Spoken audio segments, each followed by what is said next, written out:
या देशामधले फक्त 7,200 कुटुंब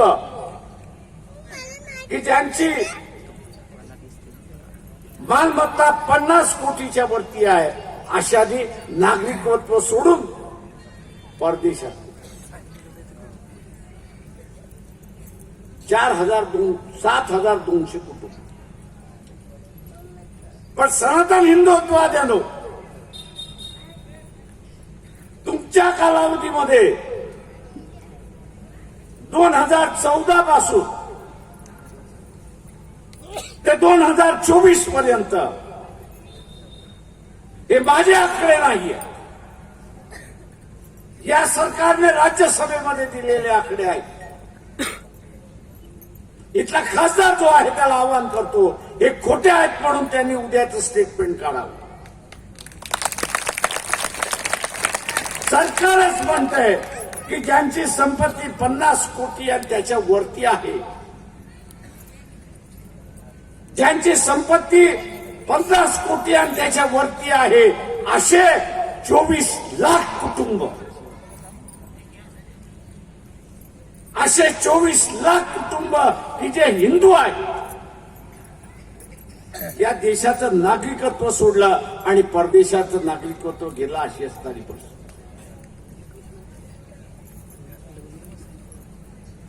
सनातनवादन तुम्ही म्हणताय की हे हिंदूंचं सरकार आहे, आणि मग या हिंदूंच्या सरकारमध्ये 24 लाख हिंदू कुटुंब 2014 ते 2024 या कालावधीमध्ये नागरिकत्व सोडून बाहेर निघून गेली अशी असणारी परिस्थिती.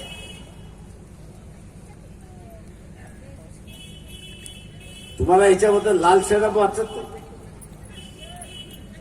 उच्च्या तोंडाने आणि ताट पाण्याने भारतीय जनता पक्षाला मत द्या म्हणून तुम्ही सांगणार?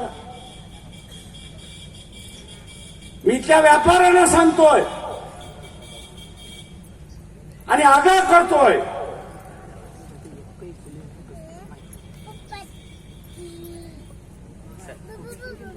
तुम्ही आता पैसे देताय, मतही देताय, तुम्ही या भारतीय जनता पक्षाच्या RSSच्या सरकारला पैसे देताय, मत देताय, इलेक्शन होऊ जाऊ द्या, पुन्हा हे सरकार येऊ द्या, तुमच्या दारी ईडी आल्याशिवाय राहणार नाही हे लक्षात.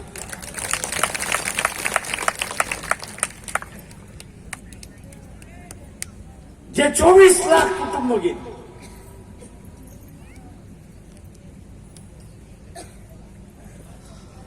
जे 24 लाख कुटुंबाने नागरिकत्व सोडलं आणि बाहेर गेले, त्याचं कारण ते म्हटले आमच्या बापदाद्याची इज्जत आम्हाला मातीमध्ये मिळवायची.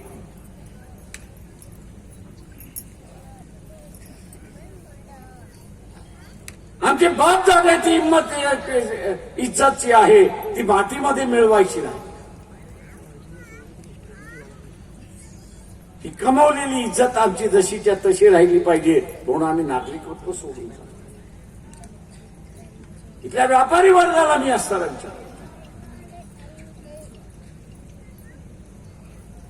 उद्या तुमच्या दारामध्ये ईडी आली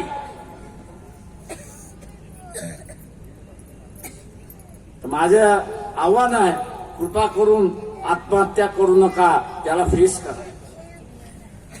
आणि उद्याची ईडी तुमच्या दारामध्ये यायची नसेल तर येणाऱ्या लोकसभेमध्ये भारतीय जनता पक्ष RSSच्या सरकारच्या विरोधी मतदान द्या.